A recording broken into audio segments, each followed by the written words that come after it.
Ang KNN ay hatid sa inyo ng UNICEF.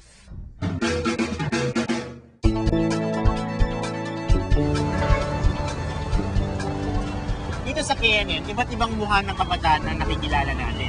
At yan ang mga sinasaluduhan nating mga SK at mga student leaders. May mga kabataan na nalagay sa mga alanganing sitwasyon o yung mga kabataan na may mga mabibigat na napagdaanan. Sa ulat ng Camarines Norte Bureau, ibang mukha naman ang makikilala natin. Sila mga lagi nating nakakasama, hindi sa paaralan, hindi sa gimikan, kundi sa mga bahay-bahay natin. Bugtong ba yan? Sige, ulaan ko. Bahay. Ate. Hindi, nagsisimula siya sa letter K. Kuya. Tama kaya ang hula ni Ato? Makuha niya kaya ang jackpot prize. Mabuti pa, alamin natin sa ulat ni Hana tungkol sa kasambahay. Kasambahay na nga bang nasabihin ko eh. Sorry, pero talo ka.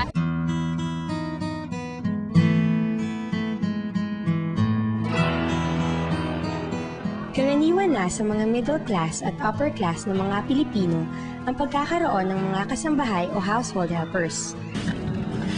Sila ang sumasalo sa mga gawain di na kayang gawin ng mga working mothers tulad ng pagluluto, paglalaba at pag-aalaga ng mga bata. Ayon sa pinakahuling tala ng National Statistics Office sa taong 2005, 4.7% ng buong labor force ang nagtatrabaho bilang mga kasambahay.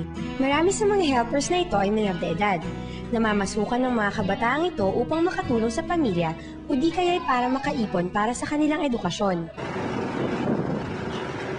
Dito sa lalawigan ng Camarines Norte, humigit kumulang 649 na batang babae at 142 na batang lalaki ang nakatala sa Provincial Planning and Development Office na kabilang sa ganitong uri ng trabaho. Maglilimang taon na bilang kasambahay ang kabataang ito na itatago natin sa pangalang Susan.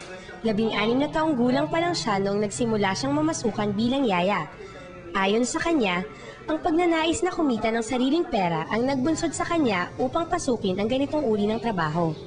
Kagustuhan ko lang kasi makikita ko sa mga kabataan yung nagtatrabaho sila, yung nabibili nila yung gusto nila. Ganun lang. Maaga pa lang, gising na si Susan upang asikasuhin ang pagluluto ng pagkain at pagpapaligo sa mga bata. Kadalasan ay buong araw na nasa trabaho ang kanyang mga amo, kaya't sila lang ng mga bata ang naiiwan sa bahay. Umaga, magbabantay ng bata. Umaga, magluluto ng almusal ng mga bata. Tapos babantayan na yung babantayan ko na yung inaalagaan ng bata. Tapos ganun lang. Paggabi. Papatulogin na lang yung bata. Tulog na din ako. Ang ganitong klaseng buhay ay tinitiis ni Susan sa pag-asang maaabot din niya ang kanyang pangarap balang araw.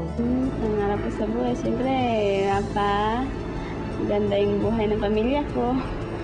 Ganun lang. Tulad ni Susan, 16 na taong gulang lang si Apple nang magsimula siyang mamasukan noong nakaraang taon.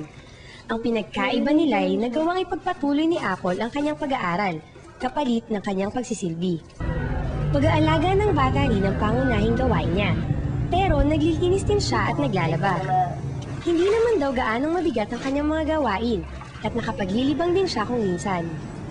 Sa isang munting tahanan malapit sa kanyang pinapasukan, naninirahan si Apple kasama ng kanyang 3 nakababatang kapatid at lola.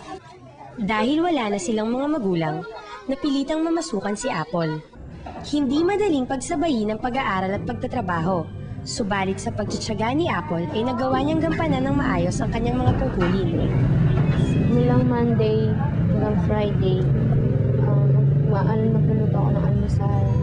Tapos maliligo, pasok sa school. Iwan ako yung bata ng dede para pag-gising na nagdedede siya. Para hindi po maglaro sa baba. Tapos pag hapon naman po, 5 ako na uwi. Ako naman po papalit bisa kung babalik ako. Alagaan ko po. Tapos kagagabi, paliguan ko siya, papakainin, tsaka timpla ng gatas. Yung tabi po kong natulog. Eh, pag Sabado-linggo, maglalaba. Tapos, yung paglinggo, dyan lang sa kwarto na kulong. Nasa huling taon na ng high school si Apple.